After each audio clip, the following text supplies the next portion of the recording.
Welcome to Module 3, Privacy First Settings. This is where you set the baseline that prevents the most common privacy leaks on a first phone.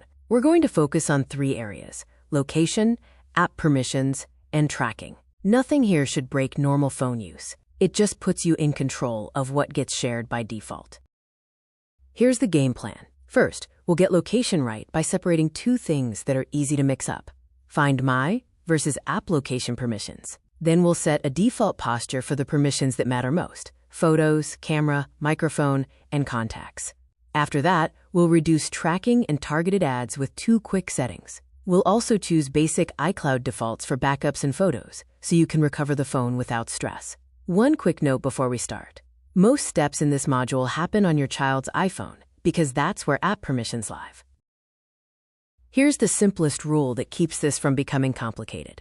When an app asks for access, your default answer is "not right now." If the app truly needs that permission to work, you can always enable it later. This prevents the sure-fine click-through that happens when a pop-up appears and everyone's trying to move on. If you want a short kid script, it's this: if a permission pop-up appears, they ask you first. That one habit prevents a lot of accidental oversharing. Location is confusing because there are 2 different layers. One layer is Find My. That's about whether family members can see the child's location. The other layer is Location Services. That's about whether individual apps can access location and how often. In this module, we'll mainly focus on app permissions because most apps don't need location. But first, let's set a simple Find My baseline so the family layer is intentional too.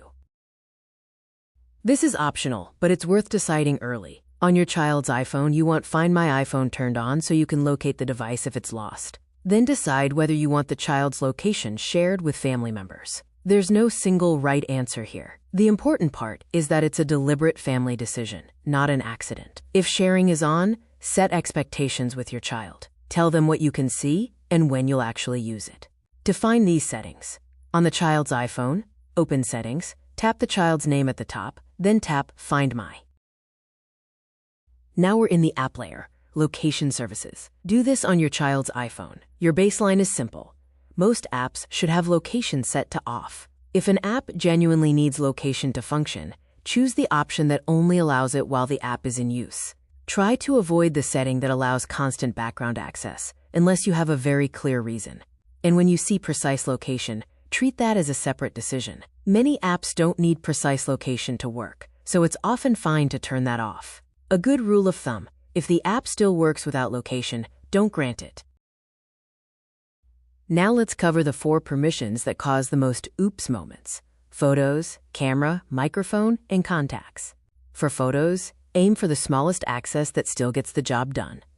Most apps don't need a full library. For camera, leave it off until it's needed, and only allow it for apps where taking pictures is the point. For microphone, also keep it off until needed. Pay extra attention to games, chat apps, and anything that can record audio. For contacts, default to no. A lot of apps ask for contacts for convenience, not necessity. If you ever need to change a permission later, you can do it from Settings, under Privacy and Security, then choose the permission type. Photos deserve their own slide because they're usually the most personal data on the phone. Your best default is Selected Photos when an app asks. That lets your child share a couple of pictures without handing over the entire library. If an app doesn't need photos at all, don't give it access. Save full photo library access for a small set of apps you genuinely trust and use for photos. This is one of the easiest ways to reduce oversharing without adding friction day to day.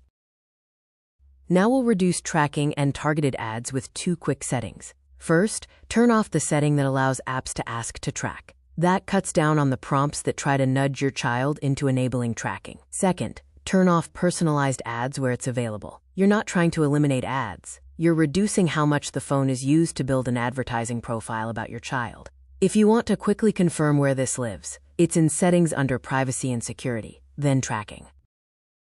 Now let's talk about iCloud choices. For backups, the recommendation is simple: keep iPhone backup on. If the phone is lost, damaged, or needs a reset, backups are what make recovery straightforward. For iCloud photos, treat it as a preference. If you want photos synced across devices, turn it on. If you prefer less syncing and fewer moving parts during the first week, it's fine to keep it off for now. The key point is that these aren't one-way doors. You can change iCloud choices later without redoing everything. Here's the quick checklist for this module. Find My is set intentionally. Find My iPhone is on, and location sharing is a deliberate family choice. Most apps have location off, and the few that need it only get access while in use. Precise location stays off, unless it's clearly useful. Photos defaults to limited access. Camera, microphone, and contacts stay off until an app truly needs them. Tracking prompts and personalized ads are reduced. And iCloud backups are on, with photos chosen intentionally. Once this is done, you've built a strong baseline. Next is Module 4, Screen Time, Content Limits, and Communication Guardrails.